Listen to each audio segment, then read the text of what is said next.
Hello everyone, welcome to uranium Guruji. तो आज हम लोग 24 दिसंबर से बनने वाले इम्पॉर्टेंट करंट अफेयर को यहाँ पर डिस्कस करेंगे और उसके साथ साथ हम लोग आज क्या देखेंगे वो भी देख लेते हैं। तो करंट अफेयर प्लस जीके की तड़का वाली सीरीज में हम लोग जीके में मैंने आज टॉपिक लिया है टेम्पल, जो मंदिर पूछ लेता है एग्जाम में, कौन सा टेम्पल कहाँ पर है उसको लिया है। और उसके साथ साथ में हम लोग करंट अफेयर में क्या करेंगे आज, तो लगभग जितने इंडेक्सेज हैं 20 या 22 जो भी हैं सारे रिवाइज करेंगे। डेज वाले क्वेश्चन दिसंबर मंथ के जितने हैं वो भी आज हम लोग यहाँ पे करने वाले हैं।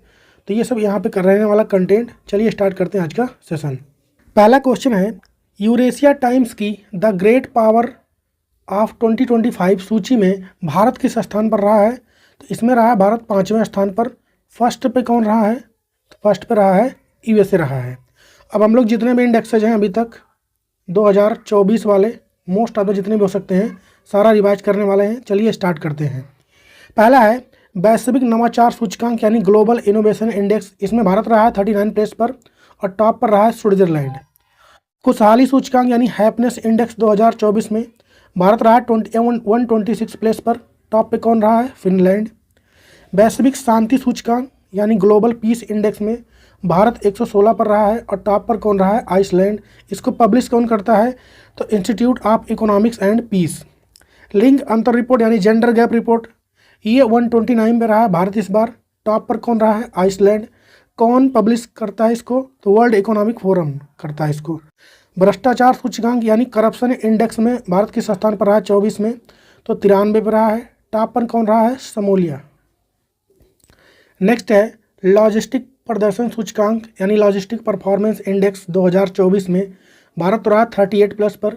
टॉप पर रहा है सिंगापुर। प्रेस स्वतंत्रता सूचकांक यानी प्रेस फ्रीडम इंडेक्स 2024 में भारत रहा 159 पर। टॉप पर रहा है नॉर्वे। वैश्विक भूखमरी सूचकांक ग्लोबल हंगर इंडेक्स 2024 में भारत रहा 105वें स्थान पर। प्रथम वैश्विक प्राकृतिक संरक्षण सूचकांक में भारत रहा है 176 प्लेस पर। आर्थिक स्वतंत्रता सूचकांक यानी इकोनॉमिक फ्रीडम इंडेक्स भारत रहा 84 पर, इसको भी ध्यान रखें। वैश्विक ऊर्जा संक्रमण सूचकांक यानी global energy transition index Bharat रहा है 63 प्लेस पर। टॉप पर रहा है स्वीडन। पब्लिश कौन करता है इसको, तो वर्ल्ड इकोनॉमिक फोरम। विश्व निवेश रिपोर्ट की बात करेंगे तो इसमें भारत रहा है 15वें प्लेस पर। टॉप पर रहा है यूएस। पब्लिश कौन करता है इसको, UNCTAD करता है। सतत विकास रिपोर्ट यानी सस्टेनेबल डेवलपमेंट रिपोर्ट 2024 में भारत रहा 109 प्लेस पर। टॉप पर रहा फिनलैंड। नीति आयोग के सस्टेनेबल डेवलपमेंट गोल की अगर बात करेंगे 2023-24 रिपोर्ट में, तो भारत का स्कोर 71 रहा है। टॉप पर कौन सा स्टेट रहा है, तो केरला और यूपी। वैश्विक जीवन क्षमता सूचकांक ग्लोबल लेबिलिटी इंडेक्स 2024 में बियना रहा है टॉप पे। और प्राइम ग्लोबल सिटीज इंडेक्स में फर्स्ट पे रहा है मनीला, सेकंड पे मुंबई और थर्ड पे दिल्ली रहा है, इसको भी ध्यान रखें। राज्य खाद्य सुरक्षा सूचकांक इसमें टॉप पर कौन रहा है, तो केरला रहा है। विश्व प्रतिभा सूचकांक यानी वर्ल्ड टैलेंट रैंकिंग में अगर पूछेंगे हम लोग, तो भारत रहा 58 पर और टॉप पे कौन रहा, स्विट्जरलैंड। एशिया पावर इंडेक्स में भारत रहा 30वें स्थान पर और टॉप पर रहा यूएस। शहरी शासन सूचकांक की बात करेंगे अर्बन गवर्नमेंट इंडेक्स का, तो केरला टॉप पर रहा उस पर। और वैश्विक बहुआयामी गरीबी सूचकांक 2024 के अनुसार अत्यंत गरीबी की संख्या के मामले में टॉप पर कौन रहा है, तो भारत रहा है। पब्लिश कौन करता है, UNDP। कानून का नियम सूचकांक रूल ऑफ लॉ इंडेक्स में भारत रहा 79 पर। टॉप पर रहा डेनमार्क। पहला वैश्विक प्राकृतिक संरक्षण सूचकांक की बात करेंगे तो उसमें भारत रहा 176 प्लेस पर और टॉप पर रहा लग्जमबर्ग। वैश्विक पेटेंट फाइलिंग की बात करेंगे तो टॉप पर रहा है इस पर चाइना और भारत रहा 6वें स्थान पर। जलवायु परिवर्तन प्रदर्शन सूचकांक में भारत रहा है 10वें प्लेस पर। टॉप पर रहा डेनमार्क। और नेटवर्क तत्परता सूचकांक में 49 पर रहा है भारत और टॉप पर रहा यूएस। तो ये कुछ इंडेक्स हो गए 2024 वाले सारे, इसको आप लोग इंपॉर्टेंट है, इसको ध्यान रखें। बढ़ते हैं आगे। अब करंट अफेयर प्लस जीके की तड़का वाली सीरीज। हाल ही में 14वीं हॉकी इंडिया जूनियर पुरुष राष्ट्रीय चैंपियनशिप कहाँ पर आयोजित की गई है, तो पंजाब में। हाल ही में मिस इंडिया वर्ल्ड वाइड 2024 का खिताब किसने जीता है, तो ध्रुवी पटेल ने। और भीतर गांव का ईंट मंदिर स्थित का है कहाँ पर, तो उत्तर प्रदेश में। और भीतर गांव का ईंट मंदिर उदाहरण है किसका, तो गुप्तकालीन वास्तुकला का। हाल ही में SBI के नए MD के रूप में किसको नियुक्त किया गया है, तो राम मोहन राव अमारा को किया गया है। स्टेट बैंक ऑफ इंडिया यानी SBI की बात करेंगे तो इसका फॉर्मेशन हुआ इसका जुलाई 1955 में। हेडक्वार्टर मिलेगा आपको मुंबई में और वर्तमान में इसके चेयरमैन हैं चल्ला श्रीनिवासलू शेट्टी हैं। और टैगलाइन क्या है एसबीआई का? तो pure banking nothing else. SBI से रिलेटेड कुछ और करंट अफेयर देख लेते हैं कि श्रीनगर की डल झील में किस बैंक ने फ्लोटिंग एटीएम अभी लॉन्च किया था? तो एसबीआई ने किया था। और एसबीआई ने पहला तैरता हुआ एटीएम कब और कहाँ लॉन्च किया था? तो केरला में लॉन्च किया था, इसको भी ध्यान रखें। हाल ही में तूफान पुलासन ने किस देश में कहर मचाया? तो चाइना में। और हाल ही में किसे फिडे 100 पुरस्कार से सम्मानित किया गया है? तो मैग्नस कार्लसन और जूडिथ पोलगर को। बृहदेश्वर मंदिर कहाँ पर स्थित है? तो तमिलनाडु में स्थित है ये। और महाबोधि मंदिर कहाँ पर स्थित है? तो बोध गया बिहार में। भारत में हर साल राष्ट्रीय गणित दिवस कब मनाया जाता है? तो ये मनाया जाता है 22 दिसंबर को। ये रामानुजम जो मैथमेटिशियन थे भारत के, उनकी पुण्यतिथि पर मनाया जाता है नेशनल मैथमेटिक्स डे। भारत में हर साल 22 दिसंबर को राष्ट्रीय गणित दिवस मनाया जाता है। यह दिन महान भारतीय गणितज्ञ श्रीनिवासन रामानुजम की जयंती का प्रतीक है। हम दिसंबर मंथ में जितने भी अभी तक हो चुके हैं डेज, उसको रिवाइज कर लेते हैं। 1 दिसंबर को क्या मनाया गया? तो विश्व एड्स दिवस मनाया गया। 2 दिसंबर को राष्ट्रीय प्रदूषण नियंत्रक दिवस, अंतर्राष्ट्रीय गुलामी उन्मूलन दिवस, विश्व कंप्यूटर साक्षरता दिवस मनाया गया। 3 दिसंबर की बात करेंगे तो विश्व दिव्यांग दिवस मनाया गया उस दिन। 4 दिसंबर को भारतीय नौसेना दिवस। 5 दिसंबर को अंतर्राष्ट्रीय स्वयंसेवक दिवस और विश्व मृदा दिवस यानी वर्ल्ड सॉइल डे मनाया गया। 6 दिसंबर को बोधि दिवस। 9 दिसंबर को अंतर्राष्ट्रीय भ्रष्टाचारी दिवस। 10 दिसंबर को विश्व मानवाधिकार दिवस, प्रवासी राजस्थानी दिवस। और 11 दिसंबर को यूनिसेफ स्थापना दिवस और अंतर्राष्ट्रीय पर्वत दिवस। 14 दिसंबर को राष्ट्रीय ऊर्जा दिवस, ऊर्जा संरक्षण दिवस। और 16 दिसंबर को विजय दिवस। 18 दिसंबर को अंतर्राष्ट्रीय प्रवासी दिवस। 19 दिसंबर को गोवा मुक्ति दिवस और 21 दिसंबर को अंतर्राष्ट्रीय ध्यान दिवस मनाया गया। ये पहली बार मनाया गया, इसको ध्यान रखें। तो ये कुछ इंपॉर्टेंट डेज हो गए दिसंबर मंथ के, इसको भी ध्यान रखें। हाल ही में किसने 2024 राज्य खाद्य सुरक्षा सूचकांक में पहला स्थान हासिल किया है? तो केरला स्टेट ने। हाल ही में श्रीराम फाइनेंस ने किसे अपना ब्रांड एम्बेसडर बनाया है? तो राहुल द्रविड़ को। और मुक्तेश्वर नृत्य उत्सव का आयोजन कहाँ पर होता है? तो मुक्तेश्वर मंदिर उड़ीसा में जो स्थित है वहाँ पर। प्रसिद्ध पशुपतिनाथ मंदिर कहाँ पर स्थित है? तो ये नेपाल में है।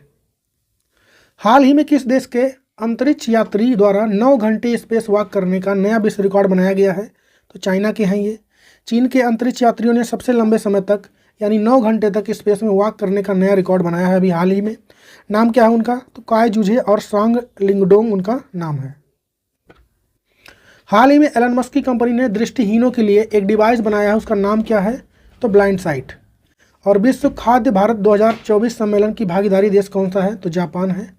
और सीरपुर तीर्थ मंदिर कहाँ पर स्थित है? तो छत्तीसगढ़ में। किसी मंदिर पर अष्टकोणीय गुंबद के आकार की मुकुटनुमा आकृति क्या कहा जाता है? तो पीक यानी शिखर।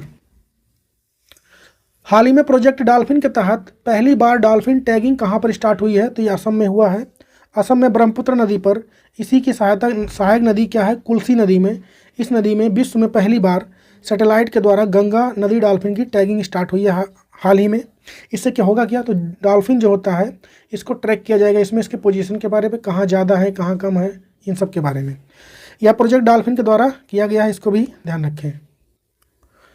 कौन सा देश जल्द ही अपना स्वयं का कार्बन बाजार शुरू करेगा? तो भारत।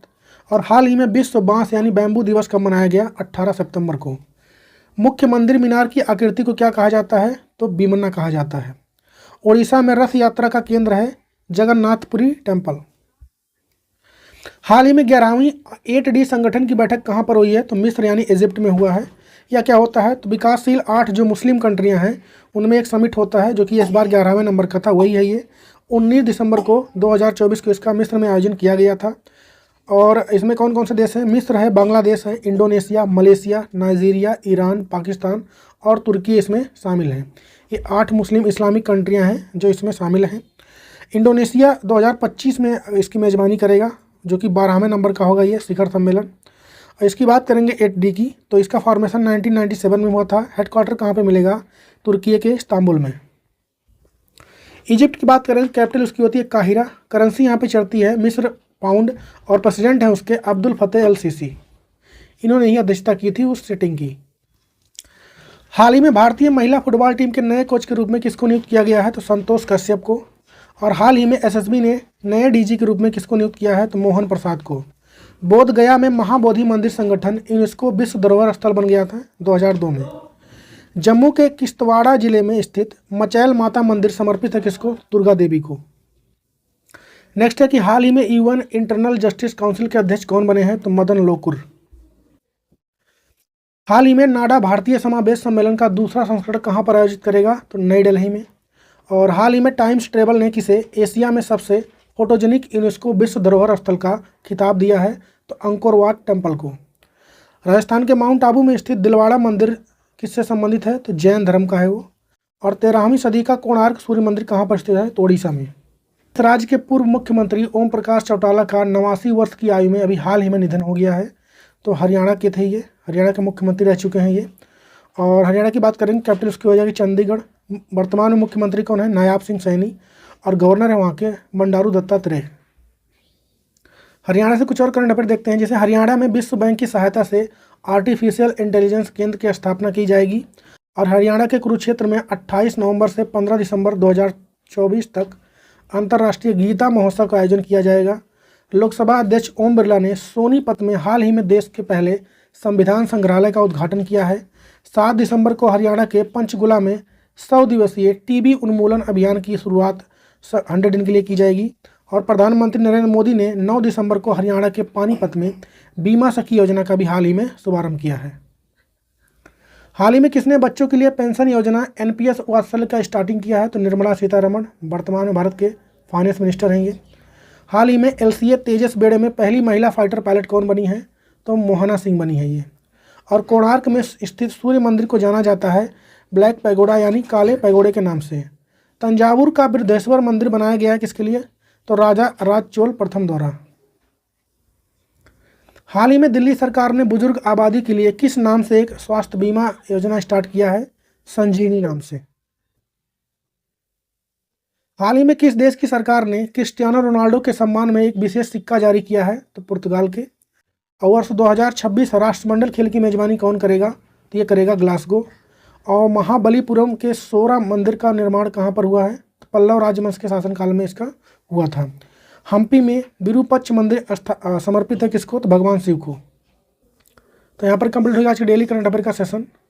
और आप लोग कमेंट में बताइए कि हाल ही में किसने मिस इंडिया यूएसए 2024 का खिताब जीत लिया है। हम लोग करेंगे अब कल के क्वेश्चन का क्विक रिवीजन। हाल ही में मिस इंडिया यूएसए 2024 का खिताब किसने जीता है? तो कैटलीन सेंड्रा नील ने जीता है। हाल ही में फीफा इंटर कॉन्टिनेंटल कप 2024 का खिताब किसने जीता है? तो रियल मैड्रिड ने। हाल ही में गोवा मुक्ति दिवस का मनाया गया है तो 19 दिसंबर को। और हाल ही में खो खो वर्ल्ड कप के ब्रांड एम्बेसडर कौन बनाए गए हैं? तो सलमान खान। किस खिलाड़ी द्वारा bring it on the incredible story of my life लिखा गया है? तो दीपा मलिक। हाल ही में भूटान किस भारतीय शिक्षाविद को शाही सम्मान से सम्मानित किया है? तो अरुण कपूर को। और 2025 में 12वें विश्व पैरा एथलेटिक चैंपियनशिप की मेजबानी कौन करेगा? तो ये करेगा भारत। और हाल ही में किसे राष्ट्रीय तानसेन सम्मान 2023 से सम्मानित किया गया है? तो पंडित स्वपन चौधरी को। और हाल ही में जारी FIH रैंकिंग में भारतीय पुरुष हॉकी टीम कौन से स्थान पर रहा है? तो 5वें। और हाल ही में पहला विश्व ध्यान दिवस कब मनाया गया है? तो 21 दिसंबर को। तो यहाँ पर कंप्लीट हो गया आज के डेली करंट अफेयर का सेशन। वीडियो कैसा लगा कमेंट में बताइए। मिलेंगे कल के वीडियो में, तब तक के लिए जय हिंद।